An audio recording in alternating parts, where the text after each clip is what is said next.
इतिहास पल्टाएर राजनीति हुँदैन, भावनामा दोहोऱ्याएर राजनीति हुँदैन। हामी भावनामा दोहोऱ्याउन आएको होइन, रेलिङलाई भावनामा दोहोऱ्याएर सेन्टिमेन्टल बनाएर अघि लाने राजनीति गर्न आएको होइन। हामी यथार्थको राजनीति गर्न आएको, हामी सेवा गर्न आएको, सेवा गरेर जातिको सेवा गर्ने हाम्रो लक्ष्य हो। सेवा गरेर एउटा बेकारीलाई काम दिएर, एउटा भत्केको घर बनाइदिएर, एम्बुलेन्स जान नसक्ने ठाउँमा गाडी पुर्याएर सेवा गर्ने उद्देश्यले हामी आएको। यहाँ सेवा गर्ने हात ठुलो, प्रार्थना गर्ने ओठ भन्दाखेरि सेवा गर्ने हात ठुलो। हामी सेवकको रूपमा यहाँ आएको, रेलिङलाई सेवा गर्ने हिसाबमा यो सम्पूर्ण बिजनबारी क्षेत्रलाई सेवाको उद्देश्यले हामीले यो झण्डा गर्न आएको। किनभने राजनीति highest form of social work, राजनीति भनेको highest form of social work. हामी सेवाको रूपमा हेर्छौँ। यहाँ बस्ने नेतृत्वहरू कोही पनि नेताहरू होइन, म पनि नेता होइन, शान्ता छेत्री पनि नेता होइन, भाइ पौर्णी सुब्बा पनि नेता होइन। हामी केवल जनताको सेवक मात्र हो। हामी सेवा गर्न, तर हामी ओटले सेवा गर्दैनौँ न, सेन्टिमेन्टल बनाएर सेवा गर्दैनौँ न, भावनात्मक बनाएर सेवा गर्दैनौँ न। हामी हातले काम गरेर सेवा गर्छौँ। भावनाको राजनीति कस्तो भयो तपाईहरुलाई म भन्छु। 2015 सालमा म डीएम अफिसमा गएको थिएँ। डीएम अफिसमा जाँदाखेरि 5-6 जनाले मलाई घेर्यो। उहाँहरू सबैले कलेज सर्भिस कमिसन पास गरेका थिए, तर नोकरी पाएका थिएन। किन पाएको थिएन? यहाँ जीटीएले एउटा रेजुलेसन लिएको थियो, दार्जिलिङ पहाडको नौवटा कलेजमा जति पनि भ्याकेन्सीहरू हुन्छ यहाँको स्थानीयले पाउनुपर्छ, बाहिरबाट आउनु पाउँदैन भनेको थियो। सुन्दर कुरा, झलस्सै सुन्दाखेरि राम्रो कुरा। तर यहाँ नौवटा कलेजमा कतिवटा भ्याकेन्सी हुन्छ, मधेसमा कति हजारवटा कलेजमा कति भ्याकेन्सी हुन्छ। हामीलाई कसरी साँगुरो बनाइदियो कि भावनाको राजनीतिले त्यो 9-5 जना दिदी भाइ बहिनीहरूलाई मधेसको तल सीएससी के भन्यो, तिमीहरूको जीटीएमा बाहिरको मान्छे आउनु पाउँदैन भनेर रेजुलेसन पठाएको छ। अब तिमीहरू पनि बाहिर आउनु पाउँदैन, बाहिर जानु पाउँदैन। हामी कहाँ कुच्रियौ? नेट पास गर्ने भाइ बहिनीहरू त नौवटा कलेजमा डिपेन्ड गर्नु पर्यो।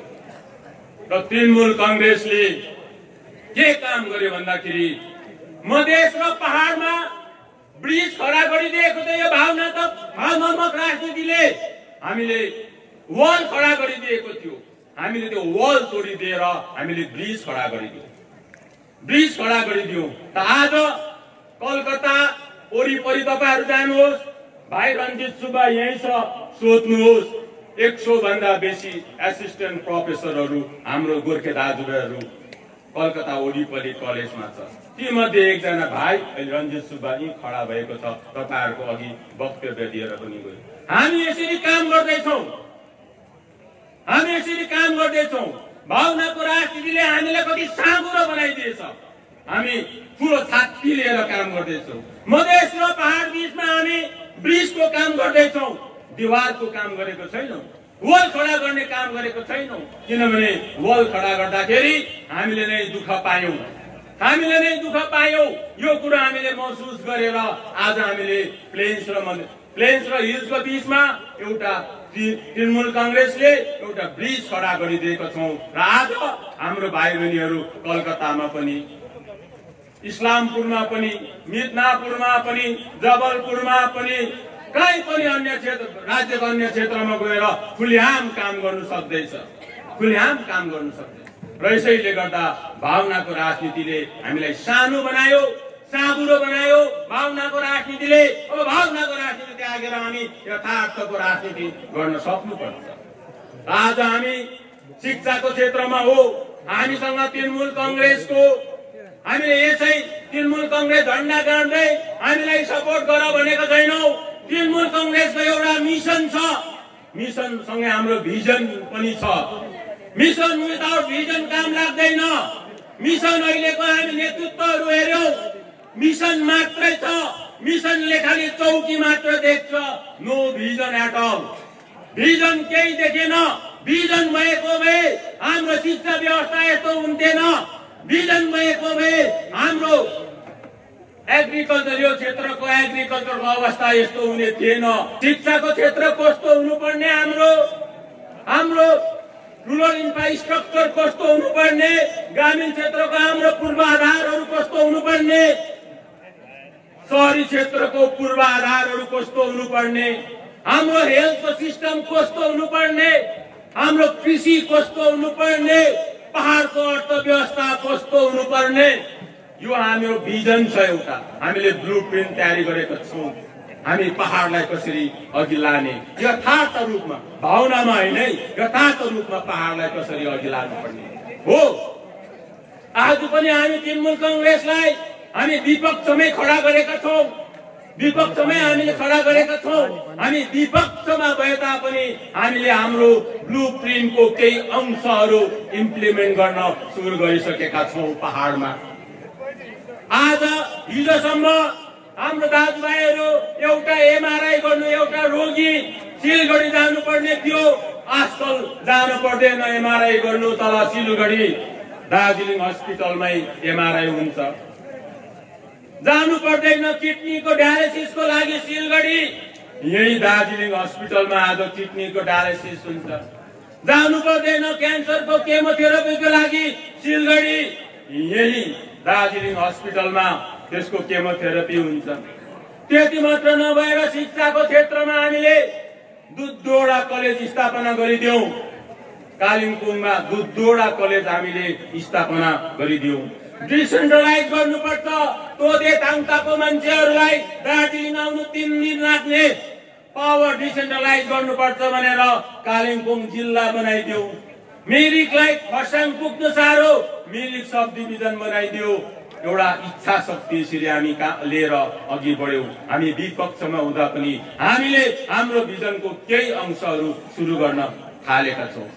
पहाडमा 1956 सालदेखि उठेको आवाज, छुट्टै एउटा युनिभर्सिटी हुनुपर्छ भनेर दार्जिलिङको चौरस्तामा आज पनि मेरो आँखाको अगाडि गुन्जिएर आँखा अगाडि देखिरहेको छु मैले। जति भएको दार्जिलिङको भारतभरि छरेर बसेको हाम्रो सोशल साइन्टिस्टहरू, हाम्रो बुद्धिजीवीहरू उभिएर पटेका पड्काको सेन्ट्रल युनिभर्सिटी पहाडमा आयो भनेर। खै त्यो सेन्ट्रल युनिभर्सिटी? कोलकाताको प्रेसिडेन्सी युनिभर्सिटीको हिमालयन क्याम्पस खरसाङमा सुरु भइसकेको, इन्फ्रास्ट्रक्चर कम्प्लिट हुन आँटेको छ। 200 करोड भन्दा अधिकको लागतमा इन्फ्रास्ट्रक्चर तयारी बनाएर हिल युनिभर्सिटी दार्जिलिङ हिमालयन क्याम्पसको त्यहाँ अब सुरु हुन्छ पठन पाठन। खरसाङमा एउटा आइटिआई थियो भोकेसनल ट्रेनिङको निम्ति, पोलिटेक्निक एउटै थियो खरसाङमा। 47 सालदेखि 2011 सालसम्म एउटै पोलिटेक्निक, एउटै आइटिआई रहेको पहाड आज 2टा नयाँ पोलिटेक्निक पाइसकेको छ, 2टा आइटिआई पाइसकेको छ। पोलिटेक्निकमा तपाईहरुले पेपरमा पढ्नु होला, त्यसको अब सेसन पनि सुरु भयो। अब आइटिआईको मात्र सेसन सुरु हुन बाँकी छ। हामी विपक्षमा छौं र हाम्रो भिजनलाई हामी यसरी इम्प्लिमेन्ट गर्दै जाँदैछौं। आज हामी सुन्दर पहाड मात्रै मुखले भन्दैनौं, हामी सुन्दर पहाड, शिक्षित पहाडको पनि आज हामीले सुरु गरिसकेका छौं। स्वास्थ्य साथी कार्ड सँगसँगै, स्वास्थ्य पहाड सँगसँगै, स्वास्थ्य साथीको कार्ड सँगसँगै स्टुडेन्ट क्रेडिट कार्ड पनि सुरु गरेका छ दिदी ममता ब्यानर्जीले। हामीले विगत शहीद दिवसको दिन 27 जुलाईको दिन हामीले पार्टीको पक्षबाट धेरैले बुझ्दैन भनेर स्टुडेन्ट क्रेडिट कार्डको निम्ति हामीले हेल्प डेस्क पनि हामीले सुरु गरेका छौं। 3 जना हामीले कोअर्डिनेटर राखिदिएका छौं। अनलाइन उहाँले त्यो प्रब्लम सल्भ गरिदिन्छ, अनलाइन उहाँले गाइड गरिदिन्छ कसरी बनाउनु स्टुडेन्ट क्रेडिट कार्ड। 10 लाख रुपैयाँ पाउँछ। जसको परिवारले आफ्नो मेधावी छोराछोरीलाई अघि पढाउन असमर्थ हुन्छ 10 लाख रुपैयाँको उहाँले सहायता पाउँछ। 10 लाख रुपैयाँको नोमिनल इन्ट्रेस्टमा इन्ट्रेस्ट आज लोन लियो भोलिदेखि लाग्दैन। तपाईले पढिसकेर काम पाएको 1 वर्ष पछि मात्र इन्ट्रेस्ट लागू सुरु हुन्छ। 10 लाख रुपियाँ पाउँछ। हामी यसरी शिक्षाको क्षेत्रमा एजुकेसनल इन्स्टिट्युसन मात्रै खडा गर्नु होइन, कसरी शिक्षित पहाड बनाउने योजना हामीले यसरी हाम्रो पक्षबाट सुरु गरिसकेका छौँ, जबकि हामी विपक्षमै छौँ। र हामी आह्वान गर्छौँ यहाँबाट सम्पूर्ण पहाडलाई हामी एउटा आह्वान गर्दैछौँ, यो झण्डा राजनीतिक रूपले नहेर्नुहोस्। यो झण्डा यो गरिबको सहारा हो। जसको आवाज दबिएको छ त्यो दबिएको आवाजको निम्ति यो झण्डा सहारा हो। यो झण्डाको अर्को पार्वती शब्द हो विकास। ममता ब्यानर्जीको अर्को नाम हो विकास। यसरी हामी राजनीति गर्दैछौँ पहाडमा। यसरी हामी highest form of politics social सर्भिसलाई हामी यसरी यो झण्डा मार्फत हामी गर्दैछौँ। पहाडलाई हामी नेतृत्व होइन, हामी पहाडलाई सेवा गर्दैछौँ। हामी नेता हुने रहर होइन, हामीलाई सेवक हुने हाम्रो इच्छा छ। हामी सेवक भएर हामी काम गर्ने। र आजको दिनमा यो राजनीति पहाडमा जुन राजनीतिक खाली छ, राजनीतिक भ्याक्युम छ, तृणमूल कांग्रेसले मात्र यो भ्याक्युम पूरा गर्न सक्छ। आजको यो आवश्यकता हो, आजको यो पहाडवासीको चाहना हो, आजको यो एकमात्र बृहत विकल्प तृणमूल कांग्रेस हो। र आज हामीसँग थुप्रै जोइन गर्न आउनु भएको छ तपाईहरू। हामी तपाईहरूलाई पनि धेरै जिम्मेवारी दिन्छौँ। र संगठनको कुरा गर्दा भर्खरै मात्र मैले हाम्रो दार्जिलिङ अनि कालिम्पोङका पार्टीका अध्यक्ष एवं सांसद शान्ता छेत्रीबाट अनुमति पाए कि भर्खरै मात्र भारतीय गोर्खा प्रजातान्त्रिक मोर्चाका यस क्षेत्रका रेलिङ कैजली समष्टिका अध्यक्षका उहाँले पार्टी त्यागेर तृणमूल कांग्रेसको यथार्थ राजनीतिको झण्डालाई भर्खरै अपनाउनु भयो। उहाँलाई हामी दार्जिलिङ जिल्ला भनेपछि हिल सेक्सनको उहाँलाई आइसिडिएस वर्कर र हेल्परको एसोसिएसनलाई अघि बढाएर लाने हामी यहाँबाट पूर्ण अनुमति दिँदैछौँ। दिदी पुष्प लामालाई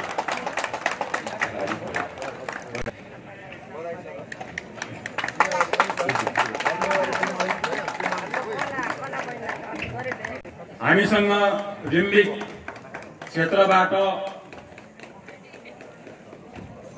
कला भाजी प्रधान श्रीमती उहाँ पनि हामीसँग संलग्न हुन आउनुभएका छन्।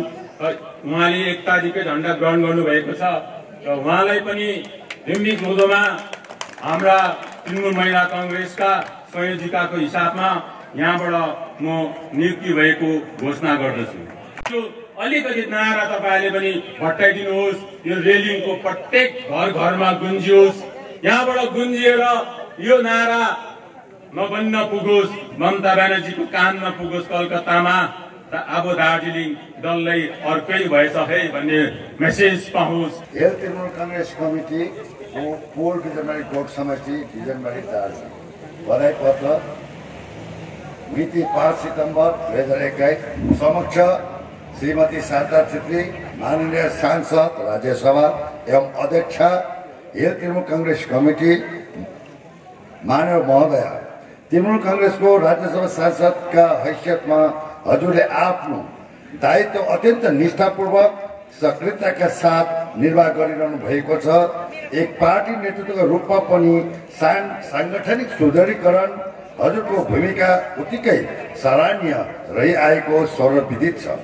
हजुरको पार्टी प्रतिको समर्पण अनि निस्वार्थ सेवाको कदर गर्दै पार्टी हाइकमान्डले हजुरलाई कालिम्पोङ अनि दार्जिलिङ दुई जिल्लाका निम्ति पार्टी अध्यक्ष नियुक्ति गरी अझ बढी दायित्व थपेको छ।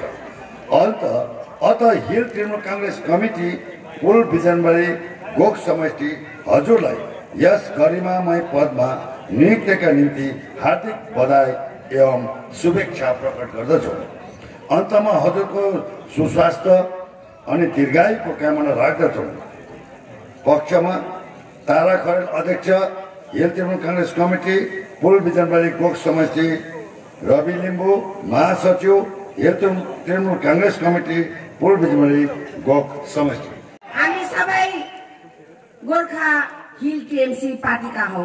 ममता ब्यानर्जीको नीति र आदर्शलाई तपाईले मन पराएर आज झण्डा ग्रहण गर्नुभयो, हाम्रो हिल टिएमसी पार्टीमा सामेल हुनुभयो। त्यसको निम्ति म हाम्रो पार्टीको पक्षबाट साथसाथै हाम्री नेत्री ममता ब्यानर्जीको पक्षबाट म तपाईहरुलाई लाख लाख आन्तरिक हृदयबाट स्वागत एवं धन्यवाद दिन चाहन्छु। र आज म विशेष हाम्रा पूर्व वक्ताहरूले धेरै कुरा तपाईहरुलाई गरिसके र म यही नै भन्न चाहन्छु। आज हेर्नुहोस्, हाम्रो पहाडमा टिएमसी पार्टी हामीले नै जन्माएको हौ, यो बाहिरको पार्टी होइन। हामी सबै यहाँ गोर्खे जाति छौं, हामी यहाँ विभिन्न पार्टीका मानिसहरूले नै आज आएर हामीले यो टिएमसी पार्टी बनाएका हौ। 2012 देखिको सुरुवात भएको पार्टी हो। ममता ब्यानर्जीले 34 वर्षसम्म वामफ्रन्ट सरकारसँग लडाई गरेर आन्दोलन गरेर 2011 मा उहाँले पश्चिम बंगालमा नयाँ सत्ता ल्याए, तृणमूलको सरकार उहाँले ल्याउनु भयो। र त्यस पश्चात मैले त 15 वर्ष जीएनएलएफ को एमएलए भएर बंगालको एसेम्ब्लीमा भावनाको राजनीतिमा हामीलाई त्यति बेला गोर्खाल्यान्ड खानको माग थियो र गोर्खाल्यान्डको आवाज पनि उठाएको हो बंगालको विधानसभामा। तर तपाईलाई थाहा छ, भावनाको राजनीतिमा हामी कहिले पनि सक्सेस भएनौं। 40 वर्ष बितेर हामीले भावनाकै राजनीतिमा हामीले आफ्नो समय बर्बाद गर्यौं। 2टा जेनेरेसन खतम भएर गयो, तर आजसम्म हामीले केही पनि प्राप्त गर्न सकेनौं। र यसले गर्दा तपाईहरुले पनि बुझ्नुपर्छ, मैले पनि 20 वर्ष निष्ठासँगले जीएनएलएफ पार्टीमा मैले आफ्नो काम गरेको हो। मैले एमएलए भए पश्चात पनि, साथै एमएलए नहुँदा पनि मैले जनताको साथमा सब समय काम गरि नै रहेको थिएँ। आज हेर्नुहोस्, पहाडमा पहिला आइसिडिएस थिएन। जब म 96 मा एमएलए भए मलाई थाहा भयो खाली बिजनबारीमा मात्रै जहाँ चाहिँ सिपिएम को बेल्ट थियो त्यहाँ मात्रै आइसिडिएस प्रकल्प थियो। मिरिकमा अलिकति सिपिएम को बेल्ट थियो, त्यहाँ मात्रै आइसिडिएस थियो। तर मैले बारम्बार एसेम्ब्लीमा मैले आवाज उठाएर मन्त्री स्वयंकोमा टाइटस बिल्डिङमा गएर वर्करहरूलाई ममता ब्यानर्जीले धेरै नै उहाँलाई पनि स्वास्थ्य साथी साथसाथै उहाँहरूको पहिला स्यालेरी एकदमै कम्ती थियो र उहाँले नै बिस्तारो बिस्तारो गरेर बढाएर आज ती कर्मीहरूलाई पनि प्रमोसनको एउटा सुविधा दिएको छ। उहाँले एक्जाम बसेको छ, त्यो एक्जाममा उहाँहरू सफल भए पश्चात उहाँहरूलाई पनि एउटा अझै प्रमोसन सुपरभाइजरको एउटा नियुक्त गर्ने एउटा प्रावधान उहाँलाई दिएको छ। आशा कर्मीहरूको रिक्रुटमेन्ट बोर्डको पनि म चेयरपर्सन थिएँ। मेरै तत्वावधानमा यहाँ धेरै आशा कर्मीहरूले काम पाए र आज आशा कर्मीको पनि कतिवटा असुविधा छ र हाम्रो राज्यकी मुख्यमन्त्री ममता ब्यानर्जीले ती आशा कर्मीहरूलाई पनि आज स्वास्थ्य साथीको एउटा उहाँलाई पनि प्रावधान दिएको छ र उहाँहरूको जे असुविधा छ, कतिवटा ट्रेनिङहरू कम्प्लिट भएको छैन, कतिजनाले स्यालेरीहरू पाएको छैन, त्यो गुनासोहरू पनि म कहाँ आएको छ र म यो विषय लिएर म तपाईहरुको यहाँ बिजनबारी ब्लकका भिडियो साथसाथै बिएमओज साथसाथै चिफ मेडिकल अफिसरसँग पनि यो कुरा म गर्नेछु। आशा कर्मीको अझै जग्गाहरू भ्याकेन्सी छ, त्यो अझै सेकेन्ड टाइम पनि इन्टरभ्यू हुन्छ र तपाईहरु हरेस नखानुहोस्। म तपाईहरुको निम्ति निश्चय नै अघि बोलेर गएको हुन्छु र म तपाईलाई भन्दै थिएँ र पहाडमा हामीले टिएमसी पार्टी जुन चाहिँ 2012 देखिको खडा गरेको हो। पहाडमा धेरै प्रकारको आन्दोलनहरू भयो, तर हामी कहिले पनि आन्दोलनको विरोध गरेनौं, कहिले पनि विरोध गरेनौं। किनभने हाम्रो टिएमसी पार्टी जहिले पनि हाम्रो मोटो हो शान्ति, विकास अनि गणतन्त्र। र हेर्नुहोस् त 2011 मा जब टिएमसी पार्टीको सरकार आयो बंगालमा, म अहिले तपाईले अहिले भुलिदिनुहोस् दार्जिलिङको कुरा, तर बंगालमा 2000 देखिको अहिले 2021 सम्म कुनै पनि आन्दोलन भएको छैन, कहिले पनि स्ट्राइक भएको छैन। सुन्नु भएको छ तपाईहरुले? सुन्नु भएको छैन किनभने ममता ब्यानर्जीले हाम्रो पार्टीले हाम्रो सरकारले जहिले पनि मानिसको साथमा बसेर मानिसको सुख दुःख के प्रब्लम हुन्छ त्यसको अलवेज सुल्झाउने काम भइरहेको छ। आज ममता ब्यानर्जी मुख्यमन्त्री भए पश्चात पहाडमा धेरैचोटि आए। हाम्रो टिएमसी पार्टीको सरकारले प्रत्येक मानिसको जन्मदेखिको मृत्युसम्म नै हामीलाई हेर्नु भएको छ, हरेक तरिकाले हामीलाई हेर्नु भएको छ र त्यसले गर्दाखेरि हामीले बुझ्नुपर्छ अब भयो 40 वर्ष बित्यो, भावनाको राजनीतिलाई अब छोड्नुपर्छ, हामी यथार्थमा बस्नुपर्छ। हाम्रो पहाडमा धेरै समस्या छ, धेरै समस्या छ। अब हाम्रो पार्टीमा आए तपाईहरु आउनुभयो, आउनुहोस्, तपाईहरुलाई एकदम तपाईहरुलाई यहाँनिर स्वतन्त्र रूपमा तपाईहरुले काम गर्नुपर्छ, सक्नुहुन्छ। आन्दोलन हुँदैन, हामी आन्दोलनपट्टि लाग्दैनौँ, हामीले माग गर्नुपर्छ, हामीले पाउँछौँ। दौडाउनु पर्छ आमालाई, हामीले पाउँछौँ र भन्नुपर्छ। आज हेर्नुहोस् त 16 वटा बोर्डलाई उहाँले आफ्नो जातिको कल्चरल जातिको डेभलपमेन्ट गरिब जो जातिहरू छ ती बोर्डको माध्यमद्वारा घरहरू दिने, साथै यति मात्र नभएर हालैमा ममता ब्यानर्जीले 1 वर्ष अघि उहाँले डिक्लेयर गर्नुभएको थियो कि अब यो जग्गा हेर्नुहोस् कति राम्रो छ, होमस्टे छ, होमस्टे टुरिज्मलाई बुस्टअप गर्नुको निम्ति बोर्डलाई पनि भनेको छ कि जसले होमस्टे बनाउन चाहन्छ उनीहरूलाई पनि बोर्डको माध्यमद्वारा तपाईहरुले हेल्प गर्नुपर्छ, राशि प्रदान गर्नुपर्छ भनेर उहाँले भन्नुभएको थियो र यसरी उहाँले हामीलाई माया गरेर त दिएको हो र यस्तो धेरै कुराहरू छ र आज म बेसी कुरा भन्न चाहन्न।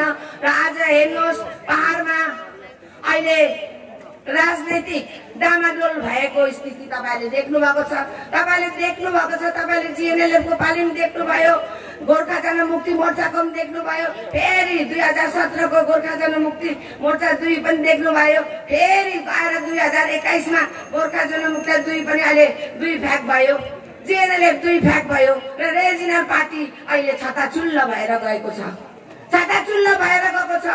अब हामीलाई ती पार्टीहरूले सुरक्षा प्रदान गर्न सक्दैन, सक्छ केवल हाम्रो सरकारको पार्टी तृणमूल पार्टीले मात्र तपाईहरुलाई एउटा संरक्षण गरेर राख्न सक्छ र म आशा गर्छु तपाईले अब बुझ्नु भएको छ पहाडको स्थिति।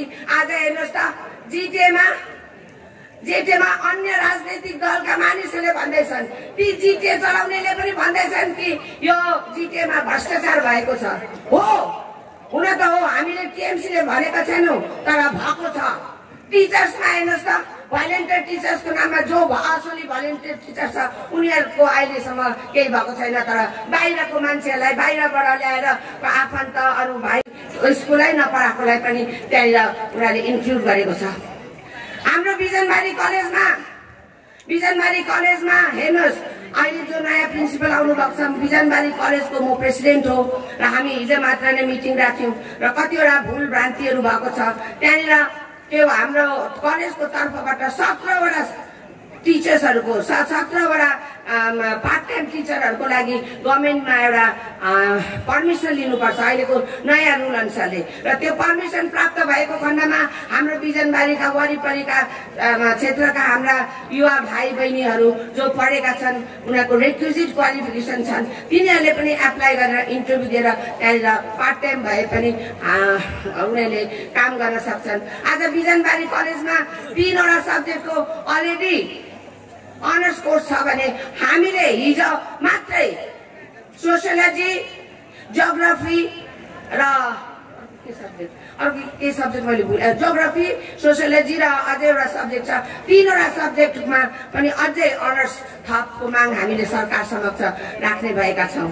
र यति मात्र नभएर बिजनबारी डिग्री कलेज एउटा आर्ट्स कलेज हो र आर्ट्स मात्रै नभएर यहाँ कमर्स पनि हुनुपर्छ, कमर्स र साइन्स पनि हुनुपर्छ भनेर हामीले यो प्रपोजलहरू सबै राखेका छौं। र यति मात्र नभएर यो बिजनबारी कलेजको जुन चाहिँ पुरानो बिजनबारी कलेज छ त्यो पनि बिजनबारी कलेजको अन्डरमा परेको हुनाले त्यो कलेजमा पनि केही अरू थप जब ओरिएन्टेड कोर्सहरू गराउने, ट्रेनिङहरू गराउने एउटा हामीले हिजो मात्रै एउटा प्रपोजल एउटा हामीले राखेका छौँ र आशा गर्छु हाम्रो बिजनबारी कलेजलाई अझै अपग्रेड गरेर अनि यहाँकै हाम्रा भाइ बहिनीहरू जो चाहिँ अहिले धेरै शिक्षित छन् यहाँनिर कसैले सायद नेट गरेको नगरेको होला नेट पनि तपाईँहरूलाई गर्ने म सुझाव दिन्छु र पोस्ट ग्रेजुएसन गर्ने विभिन्न सब्जेक्टमा उनीहरूले पनि एप्लाई गरेर तपाईँहरू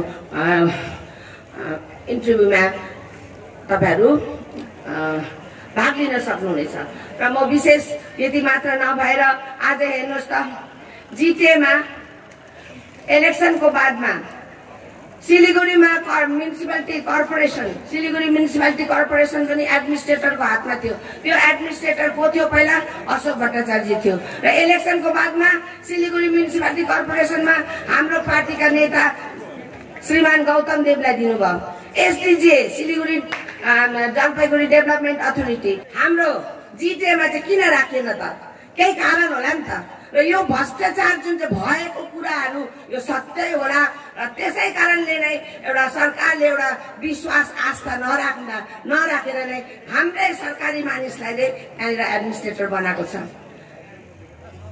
हाम्रै सरकारी अधिकारीलाई नै उहाँले ग्रेजुएट नोटिफिकेसन गरेर सरकारको ग्रेजुएट नोटिफिकेसन गरेर राखेको छ र यसले गर्दा अब तपाईले बुझ्नुपर्छ यहाँनिर धेरै भुल भ्रान्ति कुराहरू अब 15 दिनमा नै फेरि चेयरम्यान एडमिनिस्ट्रेटर चेयरम्यान बनिन्छ भन्ने हो हल्ला पनि गरिरहेको छ यो कदापि उचित होइन यो कदापि सठिक खबर होइन किनभने गभर्नमेन्टको नोटिफिकेसन अनुसारले जुन दिएको छ हाम्रो caretaker administrator principal secretary A वर्धनलाई उहाँलाई वाकैदा गभर्नमेन्टको नोटिफिकेसनबाट उहाँलाई दिइसकेको छ र आज उहाँ सरकारी हाम्रो मान्छे हो र जिटिए अहिले टोटली स्टेट गभर्नमेन्टको अन्डरमा नै परेको हुनाले स्टेट गभर्नमेन्टले नै को देखरेखमा भएकोले गर्दाखेरि आज सरकार हाम्रै पार्टीको सरकार हो आज बिडिओ अफिसमा पनि यहाँनिर बिडिओले कुनै प्रकारको त्यो जुन प्रकारले लान्छना लगाइरहेको छ यो गलत हो आज हेर्नुहोस् त मैले भनिहालेँ त दुवारे सरकार भयो पाराई समाधान भयो यस्तो जग्गा जग्गामा ग्राम पञ्चायत अफिसको माध्यमद्वारा बिडिओहरू खटिरहेको छ कोभिडको समयमा पनि त हाम्रा बिडिओ भनौँ एसडिओ भनौँ डिएम भनौँ हस्पिटल भनौँ health office fire brigade police सबै नै अधिकारीहरू लागिरहेको नै तपाईँलाई थाहा छ र म यही नै कुरा तपाईँलाई भन्छु अब तपाईँहरू नडराउनुहोस् तपाईँहरू ढुक्कै हाम्रो यो पार्टी हाम्रो सरकारको पार्टीमा आउनु भएको छ टिएमसी पार्टीको सरकारमा तपाईँहरू आउनु भएको छ र तपाईँहरूले आफ्नो जुन चाहिँ पहाडको तपाईँको गाउँघरको समस्या तपाईँहरूको यहीँ स्थानीय रूपमा नै समाधान हुन्छ र यो फुलबजार बिजनबारी समष्टि धेरै ठुलो समष्टि हो र यो ब्लकको प्रेसिडेन्ट हाम्रा परवरिश भाइ हुनुहुन्छ म परवरिश भाइलाई पनि म विशेष गरेर म अनुरोध टक्राउन चाहन्छु अब उहाँको पनि रेस्पोन्सिबिलिटी बढेर गएको छ जति पनि हाम्रा नयाँ नयाँ भाइ बहिनीहरू आउनु भएको छ उहाँलाई पनि तपाईँले जग्गा जग्गामा राखेर समावेश गर्नुहोस् अनि हाम्रा होल दार्जिलिङ डिस्ट्रिक्टका सबै कुरामा देखरेख गर्ने हाम्रा कोअर्डिनेटर भाइ हाम्रा जेनरल सेक्रेटरी हुनुहुन्छ एनबी खवासज्यू उहाँले राम्रोसँगले राम्रो प्रकारले नै उहाँले सञ्चालन गरिरहनु भएको छ र म उहाँ दुवैलाई नै म अनुरोध टक्राउन चाहन्छु जति पनि थपेर जोइन गरेर आइरहेका छन् उनीहरूलाई पनि तपाईँहरूले उचित समय जग्गा राखेर अनि प्रत्येक ग्राम पञ्चायतको पनि तपाईँहरूले कमिटी बनाउनुहोस् प्रत्येक ग्राम पञ्चायतमा जति पनि वार्ड हुन्छ जति पनि बुथ हुन्छ ती बुथको पनि तपाईँहरूले कमिटी बनाउँदै जानुहोस् र यसले गर्दाखेरि हाम्रो संगठन यो बिजनबारी फुलबजार क्षेत्र एकदम स्ट्रङ भएर जानेछ म भन्न चाहन्छु र विशेष हाम्रा एग्रिकल्चर विङका जो संगठन एउटा एसोसिएसन छ उहाँले हिजो पनि मसँग कुरा गर्नुभएको छ अहिले भाइ हुनुहुन्न र बिजनबारी क्षेत्रको 23वटा ग्राम पञ्चायत मध्ये मेनली 12वटा अनि अलिकति 2टा ग्राम पञ्चायत केही फरेस्ट भिलेजमा पर्ने केही एग्रिकल्चर बेसमा पर्ने हुनाले करिबन 13-14वटा ग्राम पञ्चायत चाहिँ टोटली एग्रिकल्चर फिल्ड भएकोले गर्दाखेरि यो चाहिँ उहाँहरूको पनि एउटा माग हो। यो सठिक माग नै हो। एग्रिकल्चर जोन बनाउनु पर्छ भन्ने माग सरकार समक्ष यो हामीले म पनि राख्नेछु। तपाईहरुले पनि अघि बढ्नुहोस्। हाम्रो एग्रिकल्चर डिपार्टमेन्ट छ। साथसाथै अब आउँदो दिनमा यो दशैं तिहारको पछि तपाईहरुले पनि एउटा टिम बनाउनुहोस्। हामी कलकत्तामा गएर एग्रिकल्चर मिनिस्टरलाई पनि तपाईहरुलाई साथमा लिएर जानेछु र यो एग्रिकल्चर जोन हामीले बनाउन सक्यौं भने धेरै प्रकारको सहुलियतहरु, धेरै प्रकारको सुविधाहरु हामीले यो बिजनबारी क्षेत्रमा लिन सक्छौं। अनि बिजनबारी क्षेत्रको लागि सब डिभिजन हुनुपर्छ भन्ने माग पनि छ। यो तपाईहरुलाई यो मागलाई पनि तपाईले अघि बढाउनुहोस्। हाम्रो पार्टीको पक्षबाट पनि हामी अघि बढाएर लानेछौं र हाम्रो आउँदो दिनमा टीएमसी पार्टीले धेरै काम गर्नु छ र त्यो काम मध्येमा चाहिँ सबभन्दा हाम्रो पहाडको जल्दो बल्दो समस्या सम्पूर्ण दार्जिलिङ, कालिम्पोङ, मिरिक, खरसाङ जति पनि इलाका छ मेनली बसोबास गर्ने जग्गा मानिसहरू सिन्कोना बगानमा बस्छन्, कोही टी गार्डनमा बस्छन्, कोही फरेस्ट भिलेजमा बस्छन्, कोही डीआई फन्डमा बस्छन्, कोही डेभलपमेन्ट इलाकामा बस्छन्। ती बसोबास गर्ने हाम्रा जनता परिवारका अहिलेसम्म पनि पर्मानेन्ट आफ्नो मालिकाना छैन र आज त्यो मालिकानाको हामीले माग हाम्रो सरकारलाई हामीले अघि बढाएर लगेर मैले पहिलादेखि नै यो कदम चाल्दै नै आएको हो र आउँदो दिनमा पनि यो पर्जापट्टाको लागि हामी सरकार समक्ष हाम्रो राज्यकी मुख्यमन्त्रीसँग हामीले यो हाम्रो पर्मानेन्ट यो पर्जापट्टा दिनुपर्छ भन्ने माग म राज्यकी मुख्यमन्त्री समक्ष राख्नेछु। सिन्कोना बगान छ, हाम्रो पहाडमा टी गार्डन छ, टी गार्डनका श्रमिकहरूको अहिलेसम्म पनि दैनिक हाजिरा केवल 206 रुपियाँ पर डे गरेको छ र हाम्रो सरकार आए पश्चात 2006 भएको थियो। तर पहिला सीपीएम को सरकारमा 67 रुपियाँ मात्र थियो भने हाम्रो सरकार आएपछि 206 रुपियाँमा बनिएको छ भने अब फेरि हाम्रो सरकारले मालिक पक्षसँग एउटा बैठक गरेर यो मिनिमम वेज पनि हाम्रो टी गार्डनका श्रमिकहरूलाई 340 रुपियाँ बनाउने हामी माग गरिरहेका छौं र यसको लागि पनि हामी अघि बढेर जान्छौं। हाम्रो पहाडमा 80-85 टी गार्डनहरू छ। ती टी गार्डनमा काम गर्ने हाम्रा श्रमिकहरूको मिनिमम वेजको लागि पनि हामी अघि बढ्नेछौं र हाम्रो सिन्कोना बगानको पनि धेरै प्रब्लमहरु छ। सिन्कोना बगान हाम्रो पहाडको सबैभन्दा पुरानो इन्डस्ट्री हो, ब्रिटिशको टाइममा एस्टाब्लिश भएको र यो सिन्कोना बगानमा पनि धेरै समस्याहरु छ। त्यो समस्यालाई पनि अघि बढाएर लाने हाम्रो टीएमसी पार्टीले तय गरिसकेको छ र यस्तो प्रकारको धेरै कुराहरु छ र आउँदो दिनमा फेरि पनि यस जग्गामा म आउने छु। म यो रिम्बिक म कहिले पनि आएको थिइन। रेलिङमा यो मेरो दोस्रो पटक हो। पहिलो पटक पनि आएको यहाँ फुटबलको खेल भएको थियो, त्यति बेला पनि मलाई निमन्त्रण गरिएको थियो र म आएको थिएँ र मलाई खुसी लाग्यो। यो जग्गा राम्रो छ। तपाईहरुले जुन प्रकारले आज उत्साह लिएर आफ्नो स्वेच्छाले यो टीएमसी पार्टीको नीति र आदर्शलाई तपाईहरुले मन पराएर एकदम विश्वास गरेर ममता ब्यानर्जीको नेतृत्वलाई विश्वास गरेर आउनु भएकोमा तपाईहरुलाई फेरि पनि म स्वागत, मेरो धेरै धन्यवाद दिन चाहन्छु। हाम्रो पार्टी एउटा आमा माटो मानिसको पार्टी हो। हामी सब समय मानिसको साथमा नै रहन्छौं। हामी कर्ममा विश्वास गर्छौं। हाम्रो पार्टी एउटा डिसिप्लिन पार्टी हो। हाम्रो पार्टी डेडिकेटेड पार्टी हो। हाम्रो पार्टी गरिब छौं। हामीलाई पार्टीबाट माथिबाट कुनै प्रकारको हामीलाई आर्थिक सहयोग छैन। अहिलेसम्म पनि हामी पार्टी गरिरहेका छौं, केवल हाम्रै आफ्नै बलबुतामा गरेको छौं र त्यसैले गर्दाखेरि आज हेर्नुहोस्, आज हाम्रो पार्टी बढेर गइरहेछ। खुसी लागिरहेको छ। म 2014 को 22 फेब्रुअरीमा टीएमसी पार्टी जोइन गरेको हो र आज 7 वर्ष भयो। आज हाम्रो मुख्यमन्त्रीले आज पहाडलाई माया गरेर मलाई दिल्लीको भारतको उच्च स्थान राज्यसभामा उहाँले पठाउनु भयो। यो गर्व तपाईको गर्व हो। 11 जनजातिको कुरा माग हाम्रो सरकारले टीएमसी पार्टीले ममता ब्यानर्जीले 2014 मा नै पठाइसकेको बंगालको एसेम्ब्लीबाट। तर आजसम्म भारतको बीजेपी सरकारले, बीजेपी पार्टीले दिएको छैन। तीन चोटि बीजेपी पार्टीलाई एमपी बनाएर तपाईहरुले नै पठाउनु भयो। तर आजसम्म पनि ती 11 जाति, म त भन्छु 11 जाति मात्र हैन, अरु पनि रिमेनिङ जातिहरु छ, ती सबैलाई नै ट्राइबल स्ट्याटस दिनुपर्छ भनेर मैले माग बार पार्लियामेन्टमा राखेको हो।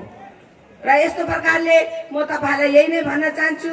र आज हामी सबै एक परिवारका भएका छौं। हामी टीएमसी पार्टीका सिपाही हौ। म भन्छु म पनि सिपाही हो, टीएमसी पार्टीको सिपाही भएर हामी काम गरिरहेका छौं।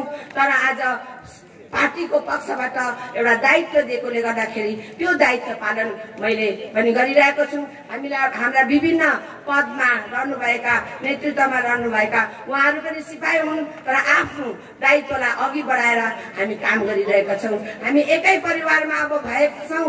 र म तपाईलाई यही भन्न चाहन्छु कि आउँदो दिनमा पनि अझै हामीले काम गर्नुपर्छ, संगठन अझै बढाएर लानुपर्छ। हामी जब मजबुत हुन्छौं र आउँदो दिनमा धेरै चुनौतीहरू छ। हाम्रो ग्राम पञ्चायतमा 2005 देखि नै चुनाव भएको छैन। ग्राम पञ्चायतको चुनाव हुनु पनि आवश्यक हो। किनभने खाली ग्राम पञ्चायत अफिसका कर्मचारीले मात्रै हाम्रो जनताको सबै कामहरू गर्छ भन्न सकिँदैन। रिप्रेजेन्टेटिभ, इलेक्टेड रिप्रेजेन्टेटिभ हुनुपर्छ। र म यही पनि आज तपाईहरुलाई भन्न चाहन्छु, हाम्रो ग्राम पञ्चायतको चुनाव एउटा चुनौती हो। आउने दिनमा चुनाव त हुन्छै हुन्छ, जितेको पनि चुनाव हुन्छ, यतिकै त बस्दैन। त्यो चुनावमा पनि हामीले भाग लिएर हाम्रो त्यो चुनौतीलाई हामीले सक्सेस गर्नुपर्छ। र हाम्रो जिटिए पनि हामीले ग्राम पञ्चायत पनि हाम्रो पार्टीको दखल गरेको खण्डमा हाम्रो पाहाडमा धेरै विकास, अझै बेसी विकास भएर जान्छ। र म तपाईलाई यही आह्वान गर्छु, तपाईहरुले अब आउँदो दिनमा अझै आफ्नो छर छिमेकी सबलाई नै मोटिभेट गर्ने प्रयास गर्नुहोस्। आज मानिसलाई बुझाउनु तपाईहरुको हातमा छ। विशेष म युवा भाइ बहिनीहरूलाई नै म विशेष आग्रह गर्छु, तपाईहरुले आफ्नो गाउँ हर छिमेकलाई पनि बुझाउने कोसिस गर्नुहोस्। आज हामीले अझै आउँदो दिनमा हाम्रो संगठन अझै बढाएर लानुपर्छ भन्दै फेरि पनि तपाईहरुलाई आउँदो यो दशैंको अनि दीपावलीको तपाईहरुलाई धेरै धेरै शुभकामना टक्राउँदै मेरो वक्तव्य यही शेष गर्न चाहन्छु।